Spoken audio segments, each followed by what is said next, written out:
Hey, welcome.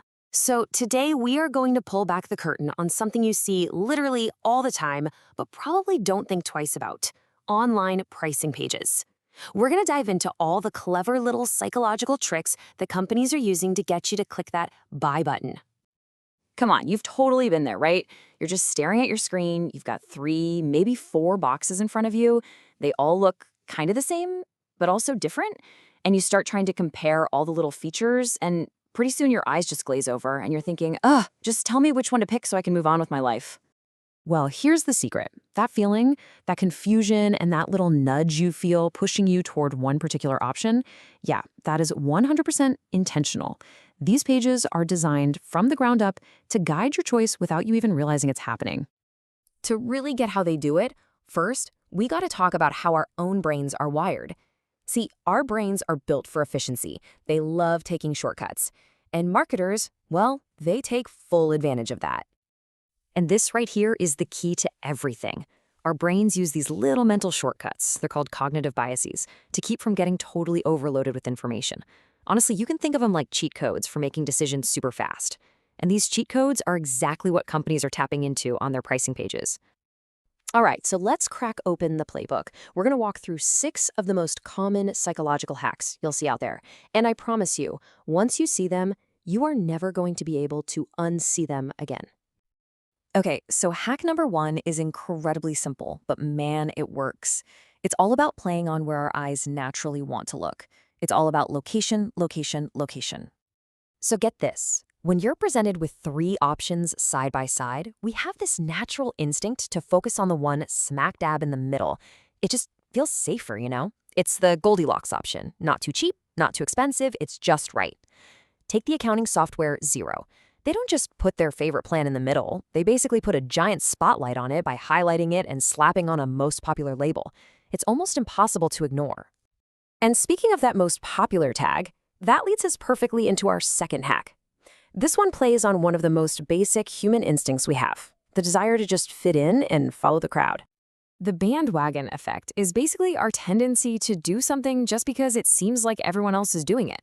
That little most popular tag is a super powerful form of what's called social proof. It sends a signal to your brain that says, hey, tons of other people picked this one, so it must be the smart choice.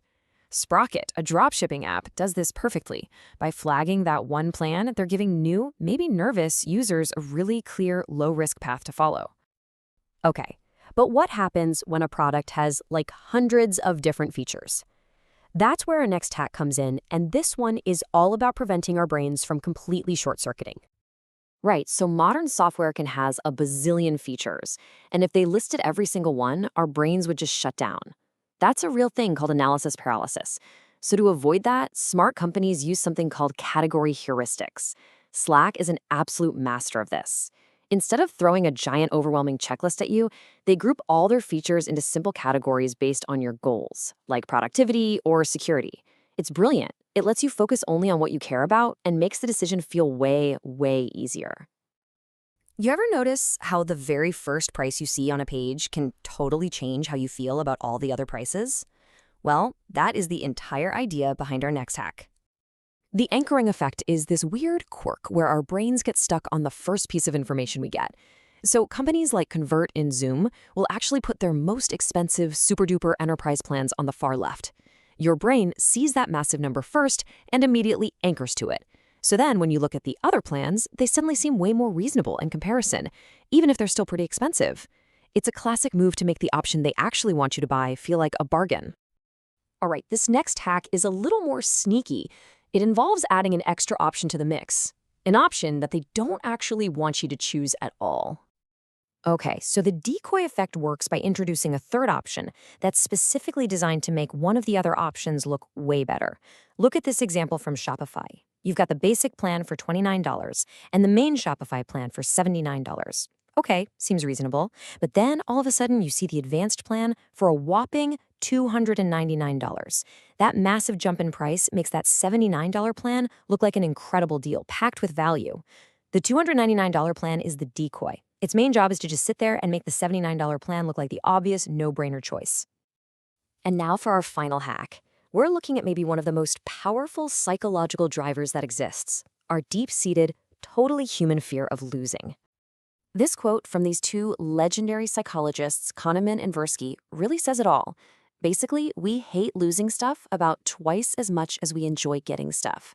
The pain of losing $20 hurts way more than the joy of finding $20 feels good. And companies know exactly how to use this against us. So how do they do it? Well, instead of just saying, hey, save money if you pay for the whole year, they flip the script. They'll show you the higher monthly price, and then right next to it, they'll show the annual price with a big, bold message like, you save $120. By framing it that way, it makes you feel like if you choose the monthly option, you are actively losing that money. You're throwing it away. Companies like Buffer and QuickBooks are pros at this, making that annual commitment feel like the only way to avoid that painful loss. So there you have it. We've just walked through the marketer's secret playbook, from where they place things on the page to how they prey on our fear of missing out. But you know what? The cool thing about knowing these tricks is that their power over you starts to disappear. You are now equipped to be a much, much smarter consumer. You can look at a pricing page and see beyond just the numbers.